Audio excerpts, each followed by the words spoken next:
by that red light there, I see that we are rolling. Oh, what episode? So we're in this episode 9. We have topics. The Old Fashioned Hollywood Podcast. Welcome, one and all. Happy New Year. We should do it again. Yeah. All right. The Old Fashioned Hollywood Podcast, episode 9. Episode Welcome. 9. Yeah. Happy New Year. Nueve. Happy New Year, man. What'd you do for New Year? Episode 9, 2019. My God. My God. What did I think we did the first one in late 2017. Yeah. Was that long And we're ago? still in our trial period. Mm-hmm. We're still figuring it We're out. still working out the kinks of the technicalities and stuff, but here we are. Here we are. I'm drinking a coffee with some soy milk and Kahlua and creme de cacao. I'm gonna grab a drink. I'll be right back. Oh, okay. I'm still here. Yeah. So you see, that's what I did on New Year's Eve. We all hung out over at your Casa de Longstreth. I remember.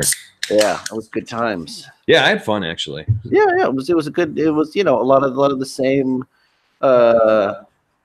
usual suspects as it were. I was sad Melinda wasn't there. Yeah, well, it's, Yeah, some but good things fuck her. about it, and some. No. I wish she would have been there to complete the Same.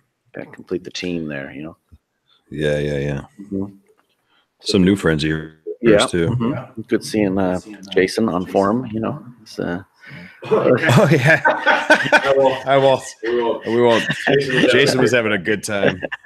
Yeah. Just say that. Yeah. No, it was a fun group, and it was like, it's weird because it's now like we hang out and watch YouTube videos. Essentially, it's like the YouTube is Music videos, it's like a jukebox, or like Mhm. sort of like we put it on videos. It's more about the music, but every once in a while we put on a video that's more about the videos, and sometimes people get distracted watching it, and then they go back to the music, and it's. I put on Starship Troopers, Casper, if you're listening, and just for about 5 minutes because the whole party went quiet and everybody was watching a movie. Yeah, and we're like, I'll turn this back off again. Yeah. I mean, it was engaging, but yeah, it's like it definitely kills the social element because people want to watch the movie and you feel bad if it's a semi decent film. You put on something like the Hunter Prey or whatever that one movie is, Deadly Prey. Deadly Prey. Yeah. You put something like that on, and people don't really pay attention. You're supposed to talk over it for sure. Right. Yeah. And it's because it becomes more of a background thing. If anybody's listening, there's a movie called Deadly Prey, Prey, and I won't.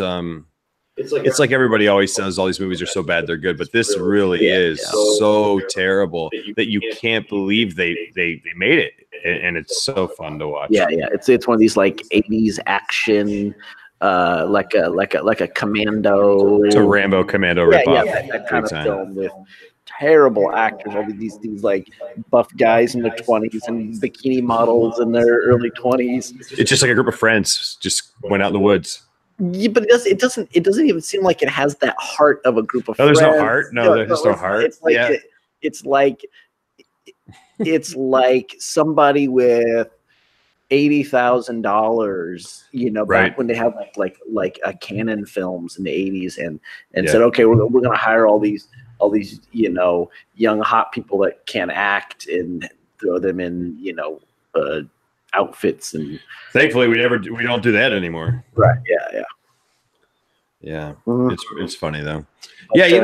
You know what I think about when we all hang out like on New Year's is like when we would have parties when I was a little bit younger, it was like the music was way louder. Actually, ours was still pretty loud, but it's like way louder. People are dancing. The lights are dimmed or off, and like I don't do that anymore. Right now, for the last like 4 or 5 years, it's been like we just sit around and drink, and people smoke, and like everyone laughs. Dude, one thing I enjoy is like our group of friends. I took note of it last night. People are laughing like the whole time, like cracking up. Yeah. We rip on each other bad. I know I'm probably the worst, but it's pretty hilarious actually. I'm just listening to the multiple conversations, and I'm like, people are just like all giving each other shit the whole time. It's pretty great. But yeah, I've noticed things have changed. Yeah. It was definitely a different New Year's Eve party than I feel like it felt a little bit different than last year's, but it was a good time. Yeah, I had fun. I had fun for sure. Yeah. So we hope everybody else out there had a good New Year's Eve and start off the new year. We're so yeah, what's going on in the film? What's I guess like new year, new beginnings. What's your audio's breaking up really bad. Hold on. Oh yeah. Go again real quick. New Year's, new beginnings. You hear me? Just start your question again. So what's going on? Oh yeah. So new year, new beginnings. What's going on with you as far as like things are well, as you know, like with the film stuff, it's really cool. Like we signed our buddy, a pretty good size actor name. I don't know, I'm always trying to, I would try to be careful with what I talk about here, but let's I believe we have all the pieces in place to really get more money than we originally thought we could. So Kevin Spacey, right? Yeah. Yeah. For some reason, the schedule was wide open. It was really easy. No, it's like, as you know, I believe nothing until I see it, but I have this feeling, but I do feel like all the pieces are there for sure. So it's just a matter of making it happen, getting the right meetings. Yeah. Yeah. It's pretty cool. It's exciting, Yeah. Yeah. So is this something you think you're going to be filming in 2019 or is this a prep and you're going to be filming in 2020? I would love late summer 2019. Yeah.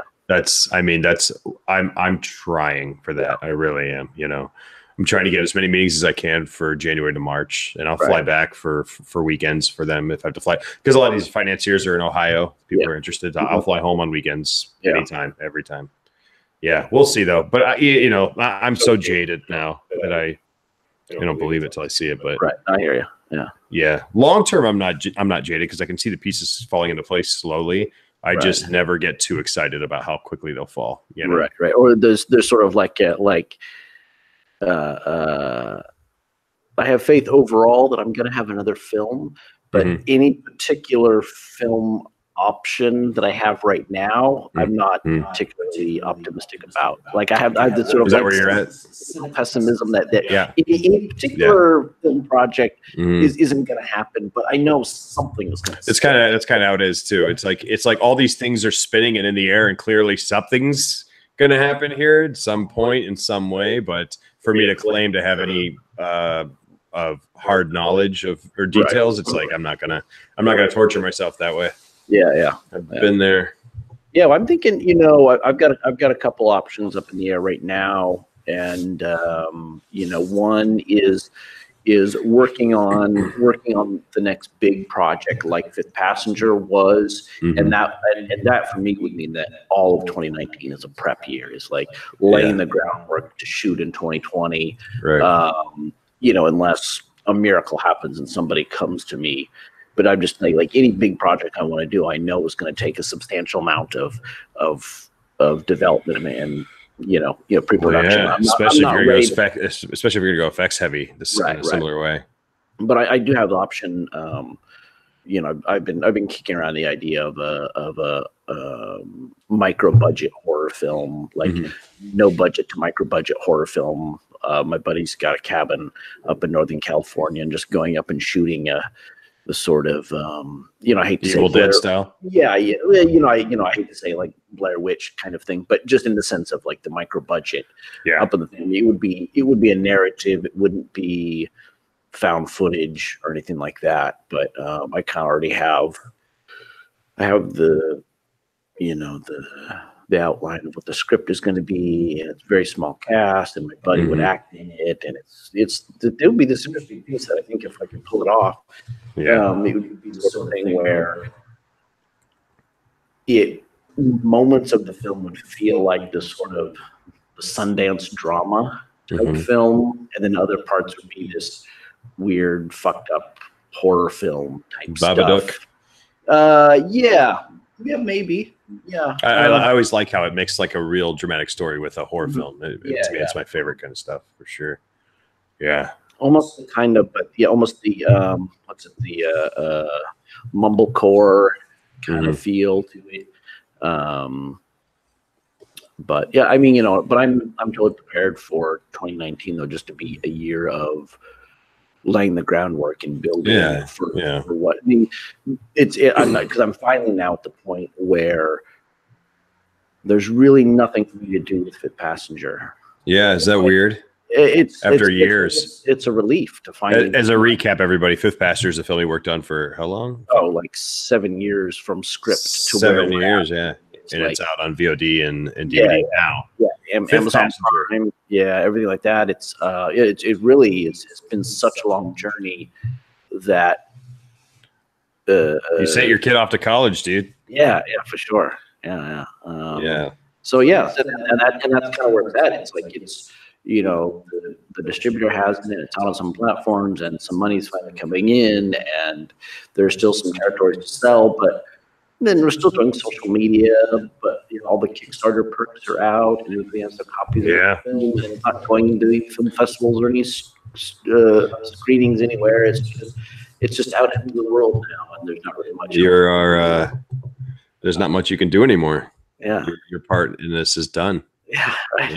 Move on. Finally. Yeah, and that's one of the things. Like, I think there's been a part of me that's had a hard time figuring out what the next project is going to be. Well, yeah, because you're going to be committing to it. Especially, what I think though is you might not want to. Don't assume that whatever you do next is going to be. I mean, it could be, but don't assume that it has to be you going to war for 5 or 7 years again.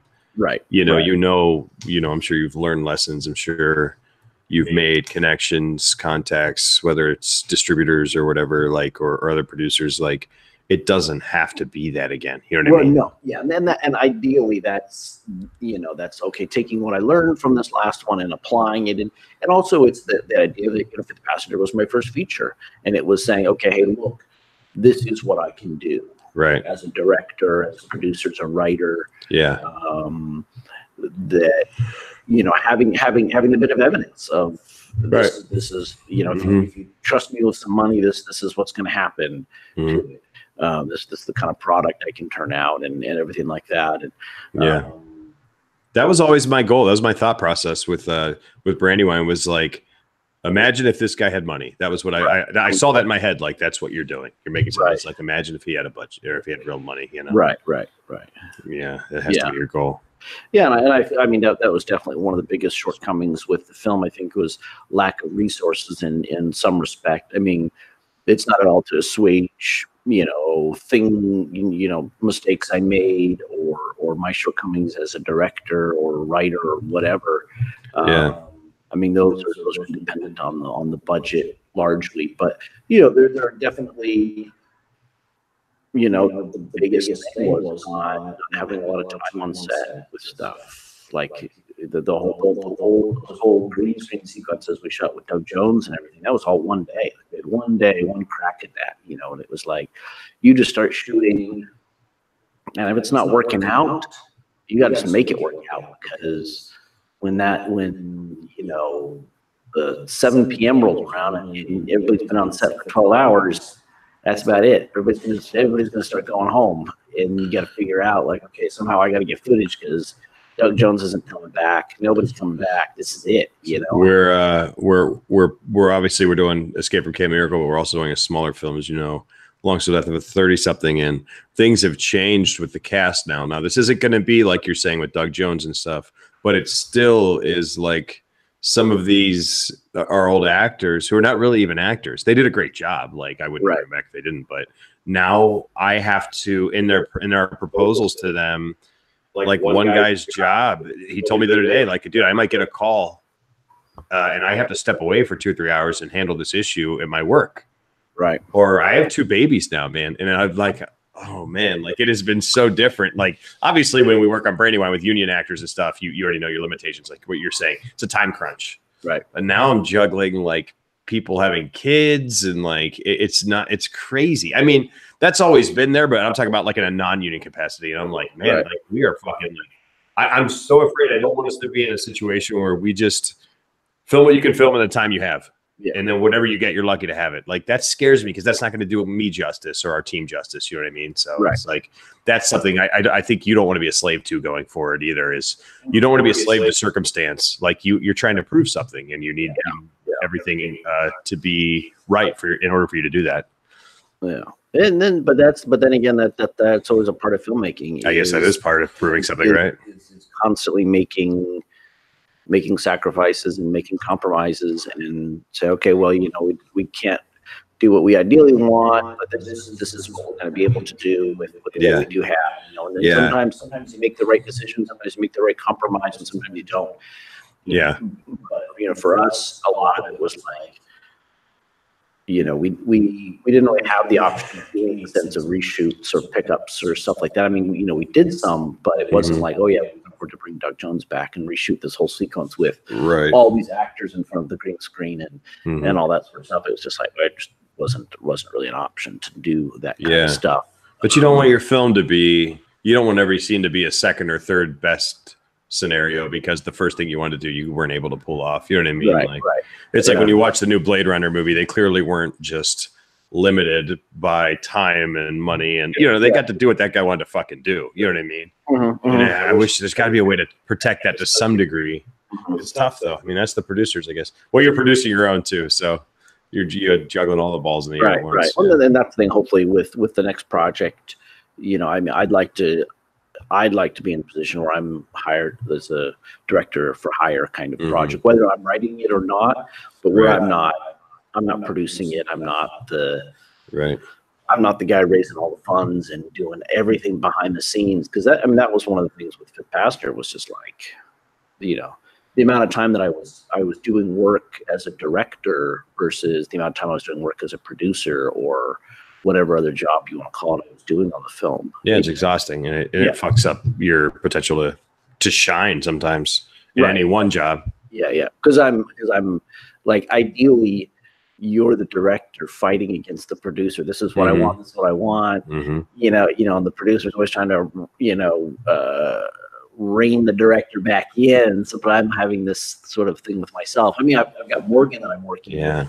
but the dynamic with that is always, it's an unequal environment or dynamic in the sense where I'm the director, but we're both producers. So it just makes for like a weird dynamic in that sense, to where I'm accountable to her, like as a director, I'm accountable to her as a producer, but I'm also one producer. So it's like clearly producer versus director, and it's not really verse, but they're pulling in clear directions, and this time you were pulling in weird it's like playing tug of war with yourself, and a third person's like holding onto the middle and pulling it their own way too. And it's like, what the fuck is going on right now? Because it was very easy if like me as a director, if I had a particular stance on something, it's very easy to convince myself as the director that it's the right thing to do. I have to convince her. Let's give him a shot. Let's put our trust in him and see what he does. And then says me. And then she's having a conversation with me, and it's like, is she having a conversation with me as the director, or is she having a conversation with me as the producer? Right.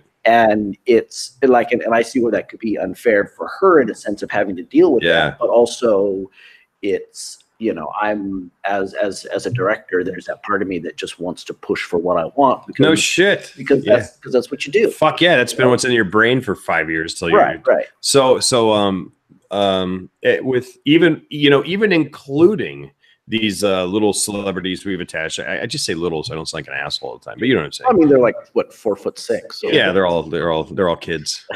No, but even including them right now for Escape from Camp Miracle, as you know, everybody involved is somebody who I'm fairly close with. Right. Even the name actors. Right. And Melinda was asking me, because she's going to be co-producing, like, do you think this is maybe a scary dynamic in a way?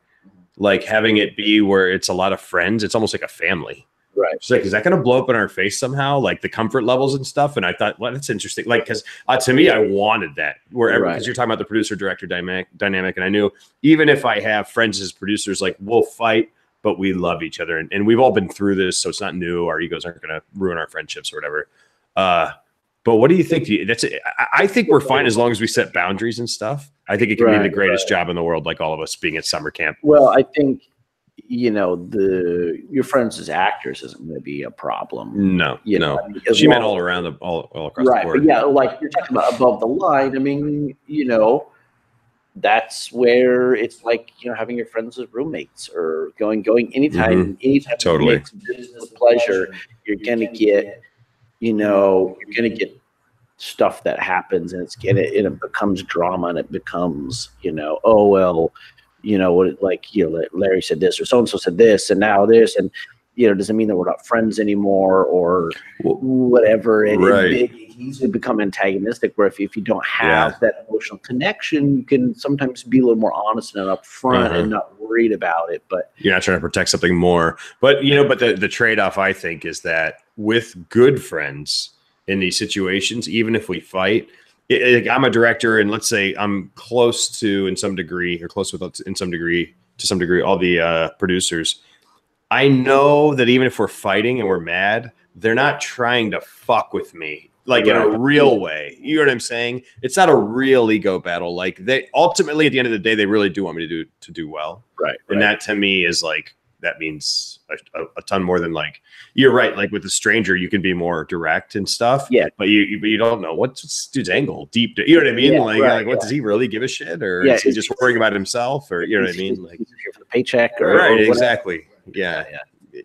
Or he's sent by the executive producer to fuck with me and to keep me in line. Right. Exactly. Yeah. But yeah, if it's your friends, then you at least you can have that benefit of the doubt, and if you keep that attitude about it, knowing that, like, oh well, you know, so and so is just saying that because they're looking out for me, they're looking out for the project, and it's not like they're trying to be an asshole about it. A key point still too, and I think we've all learned this the hard way. I know. At least I'll say I know that I have. I don't know about you, but we've learned that even, you know, working with your friends is cool, but you still have to be selective about which friends. Oh yeah, sure. And can they handle it? Have they been through this? Do they know it's not personal when you disagree or things get heated? You know what I mean? Like the next morning, are they still 100% loyal and you guys are in this together? Well, I think really what it comes down to is, like, would I hire this person or / work with this person in this capacity if they weren't my friend? Like, holy fuck, I just thought of, yeah. Like you can't have, oh, well, this person being my friend is, what's sort of looking for, is a skill set they have, right? It's like either the person, like, you're asking somebody to come on and be your line producer, be your AD, or something like that. It's like they've got a certain amount of skills and capabilities and talents, and being your friend doesn't check those boxes by itself. Yeah. Like, I think we've all learned that. Right, I mean, if you haven't learned that yet, then. Yeah, and you know, being your friend is if they've got that basic skill set of whatever ability to do that can increase, because especially if you're dealing with a super low budget project, it gives them it's about that emotional investment, right? Like this person's willing to go in the extra mile. He's willing to work the long hours. He's willing to deal with your bullshit. Yeah, it's like, yeah, I'm doing this for Larry because we're buds, and you know, all this kind of stuff going above. But I'm not doing that anymore. I'm not asking people to work on stuff for nothing anymore. Oh yeah, but even just call it extra mile. Oh yeah. Oh, totally. That emotional investment's a big part of what I was saying about. It's not necessarily like it's just a group of buddies and I'm like, let's all make a movie together, but it's just that it's falling into place that way. We're like, hey, this actor's gonna do it. Man, that's fucking cool. Like, I'm pretty close with him. Hey, this person thinks they can bring money. Wow, that's perfect. She and I are pretty tight. You know what I mean? Like it's starting to feel like we're really lucky right now. Yeah. But I mean, I made the mistakes of in the old days of just, you know, we're close here, this spot's yours, you know, and it's not that they failed. You know, a lot of the failure was on me too, just, you know, maturity wise and us fighting. And it's like on Tuesday, you're all buddies at the bar. On Wednesday, everyone's supposed to do what Larry and Aaron tell them to without question. You know what I mean? Like that's a tough dynamic to fucking get people, but and you don't have time to break it down and explain it because there's money going into all this. You know what I mean? And this thing's moving now. Like you don't wait, fuck you. You can't talk to me like that. Like, dude, I can't talk. We can't go over this right now. We're on a schedule right now. You know what I mean? Like, I be on board with what I'm doing. Or the fucking way. I would say to everybody, like, look, I'll listen to all of your grievances after we shoot, and we'll work on all this. But right now, like, fuck, these guys are flying in right now. You know, like it's it's you know, that's how you learn, though. I mean, right. Yeah. So cool. I mean, it's good to hear that, you know, there's things moving.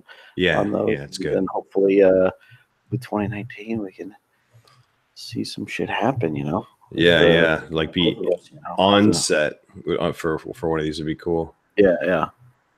So how's Scotty Baker's love life? Oh, there's really nothing to report. Nonsense. Well, I've met some ladies you've been on dates with. I mean, it's so I'm like 42, been married and divorced, never had kids. And I'm living in LA, and so it's this weird world of dating. It's weird, dude. It got weird for and for me especially, I think because I've been married, it's like I know where relationships go. Like I know, like you know where it should go, or where it can go. Like the, you know, the end of a relationship sort of thing of okay, well, this if everything goes as planned, this is where your relationship is eventually going to lead to. You know, and so before that, I dated a bunch of people, and we got kind of serious and stuff like that. Said I love yous, and then broke up, and then dated somebody else and kind of got serious and said I love yous, and then broke up. You know, then I get married. It's like, okay, that's, you know, you get your family there and all those things, and it's a whole different thing. And so it's like, now when I have relationships with people, it's hard for me to not sort of like, I'm like immediately doing the math in my head. Like you're already going through the motions, like just like trying to project, like, okay. Same. In the same way. Yeah. I don't throw that a fucking I love you out there very easily anymore. That's for sure. Dude. I would like third date at least. I don't get caught. Yeah, wait at least a week. No, I don't get all caught up in the emotion for sure. You know, I mean, you can have like passionate moments with a girl that you really don't know that well, but it feels like you're all caught up in the moment, and right. You know, both of you can feel. I don't want to say stupid ways, but you can be not your wisest self in that moment and say and think you feel things for each other. That, right. Well, yeah, I mean, that's a week later, you're like, damn, I don't love that person. Yeah, that's the hormones and all that shit taking over. Absolutely. It's still, it's like, oh, that's your hormones when you're in your teenagers. But everything is forever. Yeah. Everything's the most powerful emotion, and it's going to last forever when you're right. But it's like you still, even at my age, I still have those urges. Yeah, same. I just have the kind of maturity and, like I said, and the sort of experience that goes along with it to know, like, oh, this thing I'm feeling isn't because I have some sort of spiritual connection with this person. This person is the one.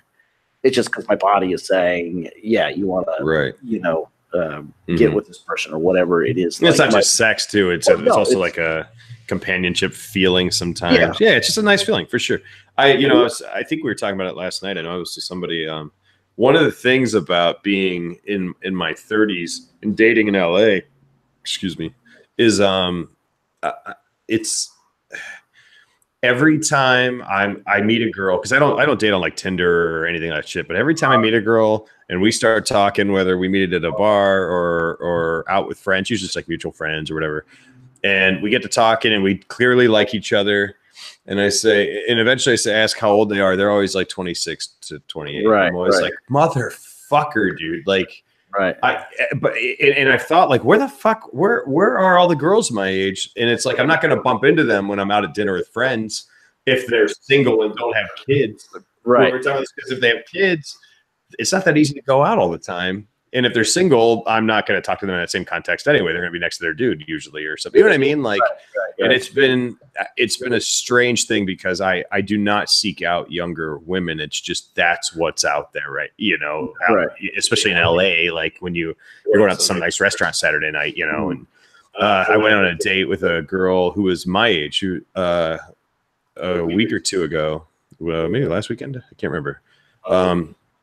And I noticed I liked her. Like I didn't really know her that well, but I thought she's really pretty. But it was more like just when we were talking, I realized that I went from when I was just listening to her talk and I was talking, we were talking about like adult shit like you and I do. And I was like, man, like I left this date going like I really want to date somebody in their 30s. Like, I love the fun a girl in her 20s is, but dude, like it's just she was, you know, intelligent and responsible, and like it made me go from feeling, because I constantly feel like, and you might too, like I'm not like I'm supposed to be acting like an old person, but I don't feel like an old person. Like everyone else has kids and fucking, you know, a dog and 2-car garage back home, and they go to bed at 9, and I'm like, man, I don't feel that way. But for the first time, I think when I talked to this girl, and it's not that it's her, like I'm not saying it's going to work out with this girl or anything, but I'm saying regardless, I learned that man, I hope I find somebody who's a little more in my range. I went from being like feeling like I'm not that old to being like, you know what, I am getting a little bit older, and I'm cool with it. Right. Well, and I think there's a dynamic about like being a slightly older guy now, is that there is a subset of women that like dating older guys. No fucking shit. Yeah.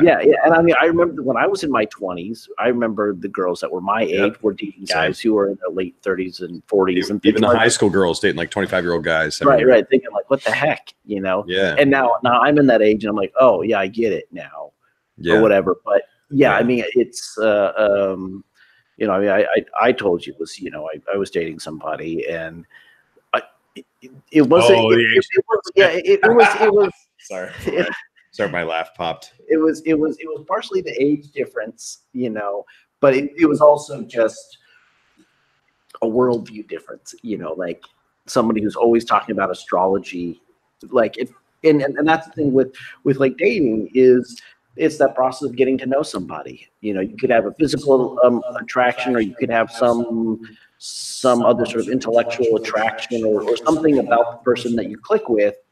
And then you start spending time with that person, you start getting to know them, and you're like, okay, well, this is somebody that I really want. I think you just had a physical attraction, if I can just say.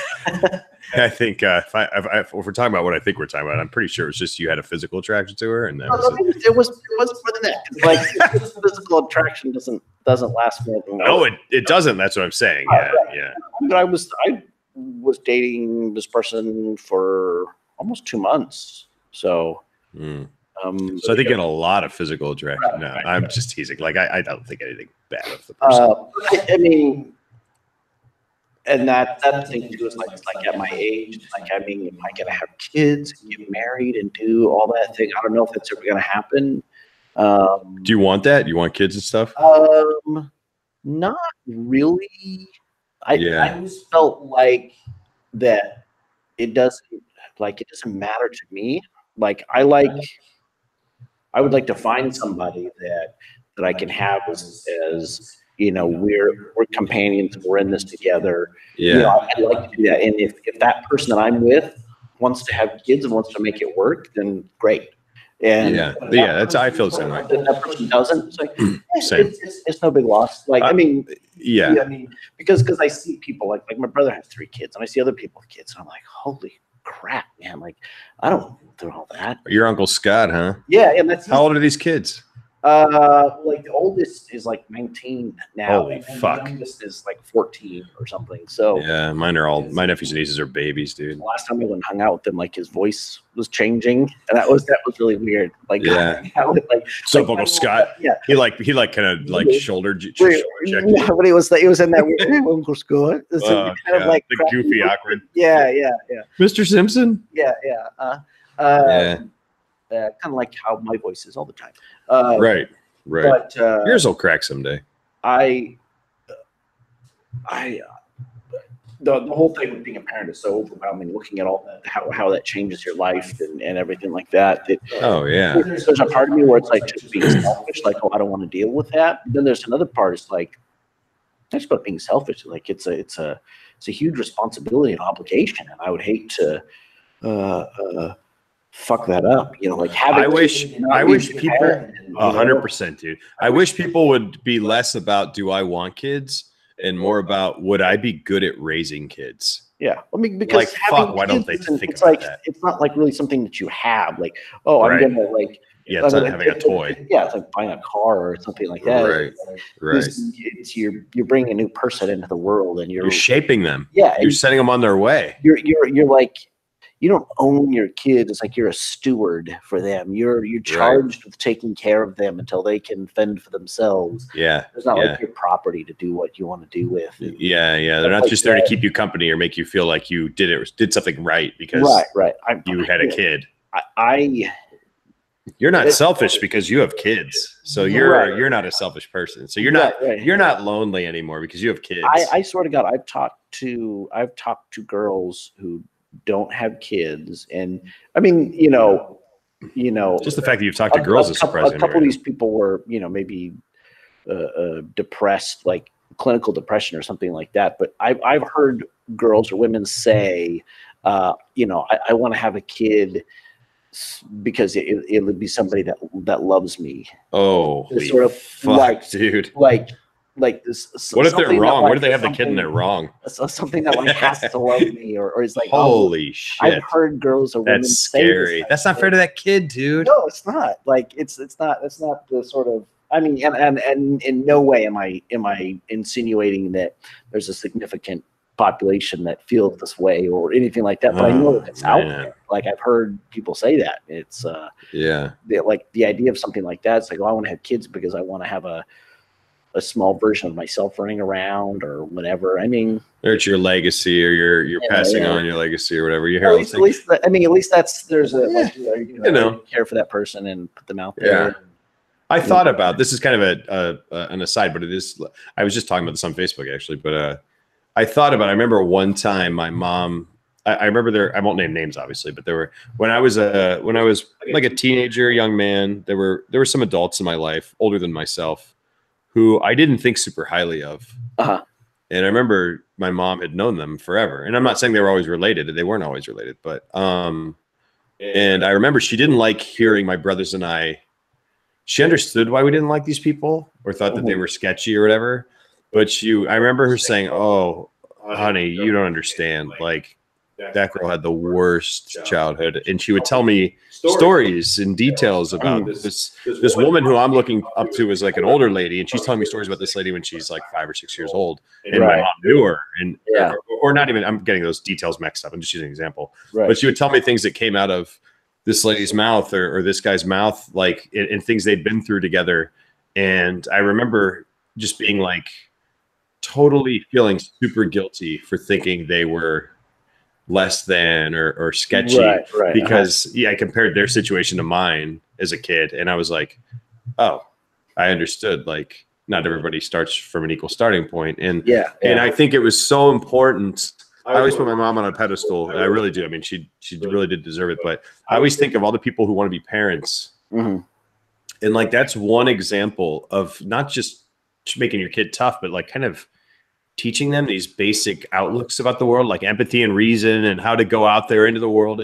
Once you're a kid and an adult, you're going to be sent off on your own. Right. And I think of so many people have kids who are not adding anything to the world or making it better or helping this kid make it better. And I just, like I was saying, I wish people would think less about, do I want kids, and more about like, is this a good idea? Or, you know what I mean? No, I'm just going to make babies, little versions of myself, and teach them to get theirs while they can, man. Like, why? Fuck, like the world already sucks. Like, what are you doing? Right. We've got plenty of those out there already. I've said it, maybe not to you, but other people. Most people don't go into it to have kids. They go into it to have sex, and then kids just happen. So few people, like so few kids out there are planned. What's the point of sex without kids? I don't understand. Right, yeah. But I mean, like, what's the percentage of like planned pregnancies out there? I bet it's more like 30 or something. But yeah. I mean, the majority of people are like, oh, we're pregnant. Whoops. Even if you plan the first one, it's like the second one is unintentional or something. I wonder, do you think the human population? I mean, how much lower would it be if you could just physically control whether a guy could control whether or not he got a girl pregnant, and the girl could control whether or not she. Well, I mean, you could just look at the numbers since. I mean, biologically, physically, we could control it. Right. She shuts it down in her body. Right. Yeah. But I mean, you can just look at the numbers of what's happened in Western societies when the pill has been introduced. Right. You know, I mean, or women's rights too. Yeah, I mean, there's countries in Europe that have a negative population growth, like countries like Italy and stuff like that. And the reason the country is is growing at all is because of immigration and stuff like that. It's like the native population, you know, the people aren't having enough kids to sustain the population. I mean, there's no judgment on that either way. It's just a fact.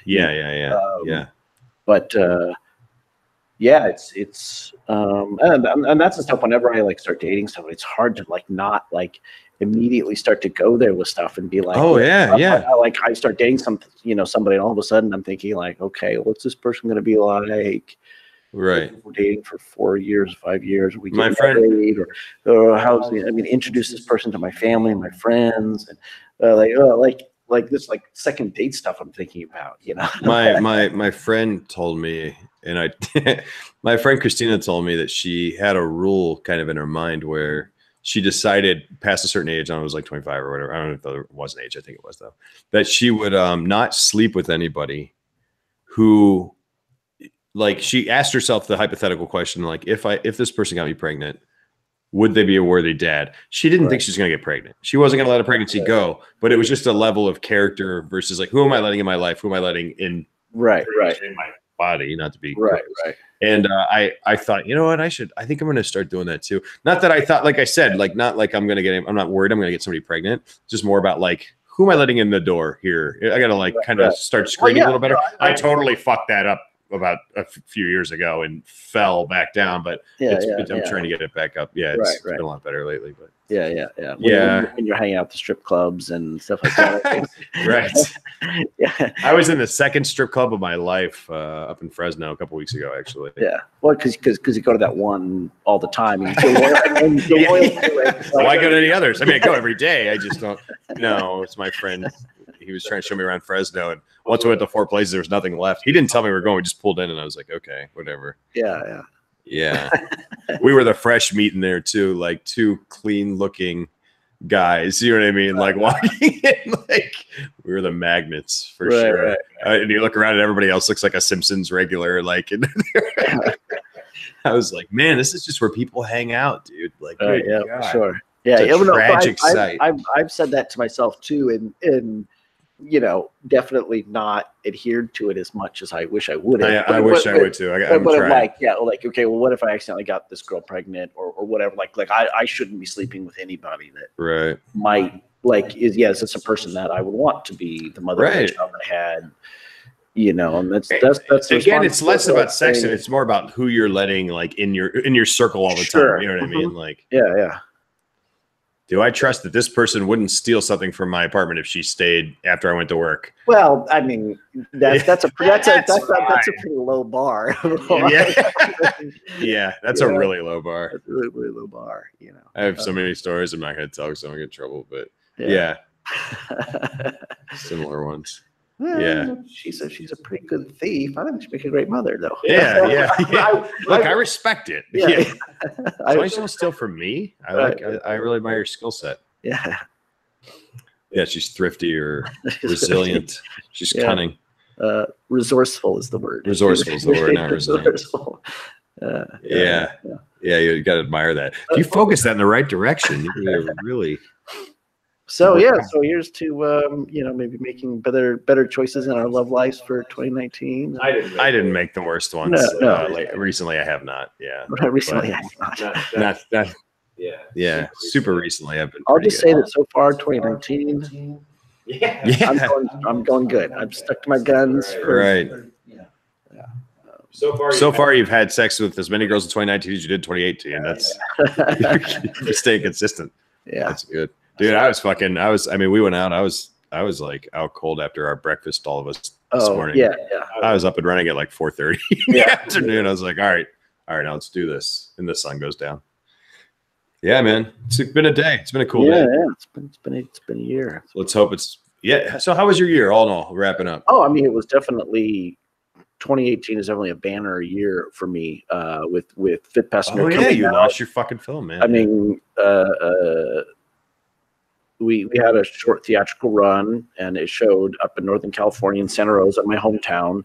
Mm-hmm. And that night definitely goes in like top 5 nights of my life, like right up there with like the day I got married and I remember you saying that stuff like that. And the day you got divorced, right? Yeah. I mean, it was my film coming out. It was a high school reunion. It was a family reunion. It was a chance to go home and, you know, as like a what's the term, like a champion or something, in that sense of like going home and like I was on the local radio and stuff like that, and I did, and just having everybody out there to see the film was really an incredible experience, and to see people that I hadn't seen in years, friends and family in high school, chums. Like that's their own class of high school people. I saw friends, I saw just a few chums. Fuck are they? Yeah, you know, acquaintances, or you know. There's somewhere between friend and acquaintance. Yeah. You know, so they're, you know, Bill in biology class or whatever. You know, it's like, So and I mean, that like night alone was amazing and fantastic. But the film coming out, I mean, it was the culmination of everything that I've been working on for years, and to finally do it and have it done and be out there, and the whole build up and the excitement of that, getting the feedback, the positive and negative feedback, but just that whole roller coaster of everything was exciting, and that for sure defined 2018 for me in a large part. I mean, I was doing Steadicam work as well, and I get to go to Hong Kong and you know, you traveled. I forgot. And stuff like that for doing the Steadicam work, and I got to work on some cool projects and meet some cool people, and it's, you know, already leading to more work this year. But for sure, you know, Fifth Passenger stuff is big. But I think, you know, this year is probably going to be a lot more Steadicam stuff as far as, you know, dominating my day-to-day life and what I'm doing as I'm figuring out what the next project is going to be and how to make that happen. Just keep going to massage places and stuff for your back if you're going to be fucking carrying that Steadicam, dude. For sure. Yeah. I would keep doing. And then there's, you know, the usual New Year's resolution of exercising more and taking better care of myself stuff, which I do, but I find it I kind of goes in waves of stuff, because, you know, I don't go to a gym, but it's like I swim and I ride my bike. Yeah, and I gotta do more and stuff like that. But hiking, you know, I haven't ridden my bike as much as I used to, so I gotta kick that thing out and start doing that. You know, maybe we should go hiking on a regular. Well, it's hard because your schedule's always so fucking different. Yeah, but like once a week. I thought about doing once a week, like somewhere, you know, up the mountains and shit. Yeah, well, there's you're right there. Have you done Runyon? I have, but it's been a long time. Oh yeah, it's right there. I mean, it's, you know, it's not that long of a hike, but you can go up multiple times, or you can take longer paths up. You can make it. It can be an hour walk. I'm thinking I want to do that once a week would be good. Do it in a couple hours, you know, or you can make it a whole half day thing depending on which way you go. Yeah, that's something I need to work on. Yeah, it's right here. You know, you drive over here. We can just walk right up, or take a look. And then Griffith, and then there's some in Malibu. We could do different ones. Yeah, for sure. Yeah. My 2018, honestly, man, was no joke. Probably the best year of my life. Like just travel, friends, great food. My job has me up and down the PCH, up in Malibu. Attached cool actors. Went to a wedding in Tennessee. Rode horses in Mexico. Wow, just unfucking believable year. Like I was like, man, like my goal is to make 2019 better. Yeah. But I know all it takes is some kind of tragedy or bad news to derail that whole thing. You know what I mean? Like, you know, and I don't mean that in a dark way. It's just the truth is that good times and bad times, neither one lasts forever. And I definitely have appreciated the shit out of living in the good old days this year, for sure. Right, Like I loved it, man. Yeah, I don't know how I'm going to top 2018 as far as like, if my first feature film came out, like how do I top that this year? No, yeah, but you don't have to. You will in 4 or 5 years, 4 years. And another thing too was my nephews and nieces too. Oh, like, just seeing them, and I saw them plenty. You know what I mean? Like, spoiled the shit out of them. Yeah, bought my little nephew a Switch. Switchblade? It's Switchblade, yeah. I took him to Target. So I went to Ohio. My brothers were there with all their kids. It was cool, like walking up, because they're finally at the age where they remember everybody. Like they remember me by name and stuff finally, because they're so fucking little. And I hear like a herd of fucking buffaloes. I'm walking up like, and I hear, Uncle Larry. I hear them all screaming my name. And it's so cool getting mobbed by them. And I tried to give each one attention individually, and I bought them all candy and toys and shit. And the older ones I would take out, like my niece, she's oldest by far, is like 14. She's way ahead of everybody else. I took her out to the movies and, you know, tried to spoil her and just talk to her about stuff. And then the boy who's second is like 5 or something. And I took him out to Target Black Friday. And he's like, this is terrible. He hated all that. But we walk over and I grab a Nintendo. He's like, I was like, why don't you grab a Nintendo Switch there? And he's like, looking at me. He's going, really? Like, really? And I'm like, yeah, grab one, man. And he like grabs, I go, why don't you grab 2? Grab one for Uncle Larry. Like, he can't carry these fucking things, you know? Yeah. And I watch it. I just the memory of watching him drag this Target bag. I told him, but he had to carry them.